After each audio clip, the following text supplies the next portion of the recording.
தமிழ் விருந்து சேனல் பார்க்க வந்திருக்க எல்லாருக்கும் வணக்கம். இன்னைக்கு நம்ம கோகனட் பர்ஃபி எப்படி பண்ணுறதுன்னு பார்க்கலாம். சாயந்தரம் விளையாட்டு வர குழந்தைங்களுக்கு இந்த பர்ஃபி கொடுத்தா அவங்களுக்கு நல்ல ஊட்டச்சத்தான ஸ்நாக் இது. இது எப்படி பண்ணுறதுன்னு பார்க்கலாம். தேங்காய் ஒரு முழு தேங்காய் எடுத்து மிக்சியில் போட்டு அரைச்சி வச்சுருக்கேன். அது துருவுனாப்பில் அரைச்சி வச்சுருக்கேன். அது ட்ரையாக அரைச்சா துருவுனாப்பில் வந்துடும். தேங்காய் நீங்கள் துருவ வேண்டியதில்லை.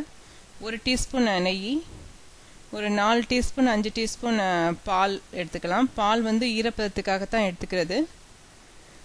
கொஞ்சம் முந்திரி பருப்பு, ஒரு 1/4 டீஸ்பூன் ஏலக்காய் தூள், 3/4 கப் சீனி. இப்போது எப்படி பண்ணுறதுன்னு பார்க்கலாம். முதல்ல முந்திரி பருப்பை போட்டு நெய்யில் போட்டு வறுத்துக்கலாம். வறுத்து எடுத்து தனியாக வச்சிடணும். இப்போ இதே பாத்திரத்திலே தேங்காயை போட்டு நல்லா சுருளை கிண்டணும். பாதி கிண்டதுக்கப்புறம் அந்த ஏலக்காய் தூள், சீனி, இதெல்லாம் பால் இதெல்லாம் வரிசையாக சேர்க்கணும். சீனி சேர்த்ததுக்கு அப்புறமே ஈரப்பதம் வந்துடும். ஈரப்பதம் வந்துருச்சு போதும், இது ஸ்லைஸ் போடுறதுக்கு தேவையான ஈரப்பதம் வந்துருச்சு அப்படின்னு நினைக்கிறவங்க பால் சேர்க்க தேவையில்லை. ஏன்னா சில பேர் கொஞ்சம் அதிகமாக சீனி சேர்ப்பாங்க. அவங்களுக்கு வந்து ஈரப்பதம் உடனே வந்துடும். அப்படி கொஞ்சமாக சீனி சேர்க்குறவங்களுக்கு ஈரப்பதம் வரலைன்னு சொன்னீங்கன்னா பால் சேர்த்துக்கலாம். நல்லா சுருளை கிண்டணும். ஒரு பிளேட்டில் நெய் தடவி அதில் இப்போ கிண்டின தேங்காயை வச்சிடணும். வச்சு ஃபுல்லாக 4 பக்கமும் தட்டி விட்டுறணும். நல்லா இறுக்கமாக தட்டி விட்டால் தான் ஸ்லைஸ் போட ஈஸியாக இருக்கும். இப்போ வகுந்துக்கலாம்.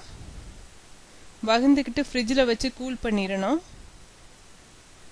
ஒரு 1 ஹவர் இல்லாட்டா 1 மணி நேரம் இல்லாட்டா 1.5 மணி நேரம் வச்சிடணும். அப்போ தான் ஸ்லைஸ் போட ஈஸியாக இருக்கும். முந்திரி பருப்பு வச்சிடலாம்.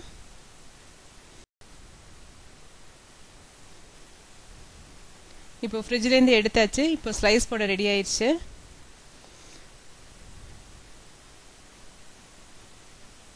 நீங்கள் எவ்வளவுக்கு சுருளை கிண்டுறீங்களோ அவ்வளவுக்கு அது நல்ல கெட்டித்தன்மையோடு இருக்கும். இதை நீங்கள் ஃப்ரிட்ஜில் ஸ்டோர் பண்ணி வச்சுக்கலாம்.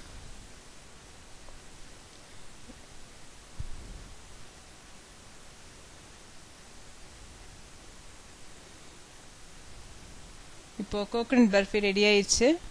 இதை நீங்கள் ட்ரை பண்ணி பார்த்துட்டு எனக்கு உங்களோட கமெண்ட்ஸை சொல்லுங்கள். தேங்க்யூ.